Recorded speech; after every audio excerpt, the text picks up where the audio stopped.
All right, so today we're going to be going over my Leica setup. It's kind of, I think, a fairly uncommon Leica setup for most people. Most people, when they think of Leica, they think of the M series, obviously the Q2 and the Q and the monochromes and all those, and obviously the film Leicas. But I, back in June, picked up a Leica CL, and I also have the Leica 23mm autofocus lens that goes with it. But I more often than not use this vintage lens that's attached to it right now. I use the 23 a lot as well. It turns out to be like a 35-ish. But I find that it misses focus a lot, but just like a hair off in a way that's pretty frustrating. So we're not going to be using the Ricoh today. Most of my videos on YouTube and most of my articles lately on my blog have been about the Ricoh, and I love the Ricoh. I might even take it with me for some macro shots, but I have other cameras. In fact, the one that this GoPro is currently mounted to, I have my Canon R6 as well, which I use less and less and less and less and less and less. But yeah, I figured I'd give the Leica some love, considering it's, a little niche, and the Ricoh has had plenty of love. So again, today, Leica CL is crop sensor, 26 megapixel.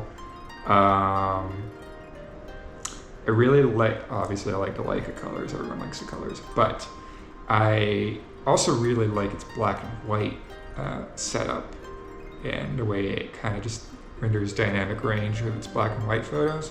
It's made me really interested in trying out the Q2 monochrome, maybe as a rental or something, but I still have a hard time justifying the purchase price. But anyways, we're not talking about the Q2, the CL. I really would recommend to people, if you want to pick up a Leica and kind of get into the Leica experience, it's the view piece is off to the side, it's got the standard Leica button set up, it's actually almost like the same form factor as the M series, like the M10 and the M11, but it's about 2/3 the size. It's kind of like a pocket Leica, and I never see people really review them that much. I see people say a lot of great things about the TL and the TL2, and then the CL kind of replaced both of those, but it never sold very well, even though its specs, as far as I know, were better, and its price point was the same, so who knows. But the one I'm using today has a vintage Super Takumar 35mm f2 on it. I previously have used the Super Takumar 35mm f3.5, and I loved it, and I decided to spend actually more than double the money to try and find a f2 version in good condition, and I did, and it's quickly become probably my favorite vintage lens. It has replaced, and I know some lens guys are gonna freak out on the way that I store my lenses, and it's in a bag, it doesn't have caps on it. Calm down, it'll be okay. If it survived 30, 40 years, whatever, it'll survive me. But this is the Super Takumar 50mm f1.4, which is kind of in the vintage community like a staple. It's kind of, people know it and they love it. I know it, I love it. I usually run it on the R6 or the R5, which I recently sold the R5, but that's another story. And with this being 50mm and this being a crop sensor, you don't really get the 50mm experience. So I went with the 35mm to get that 50mm equivalent. And I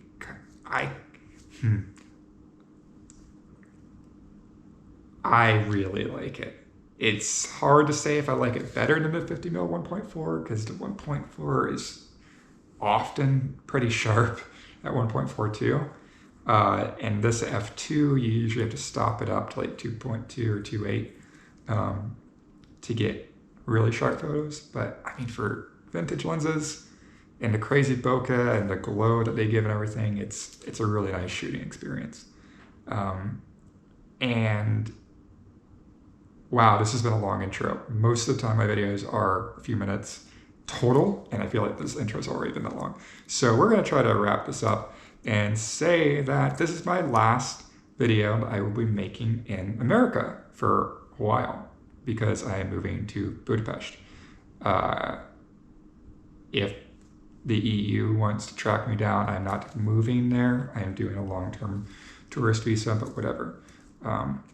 Anyways, I will be in Europe for the foreseeable future, and this will be my last video. I'm currently in an Airbnb in Boise, Idaho, and on the way back to Oregon. So I wanted to go for a last kind of walk and finally give the Leica some love on YouTube, and I'll probably write an article about it too. Thanks for listening, and I promise that the rest of the video will actually just be point of view stuff. Thanks. Bye.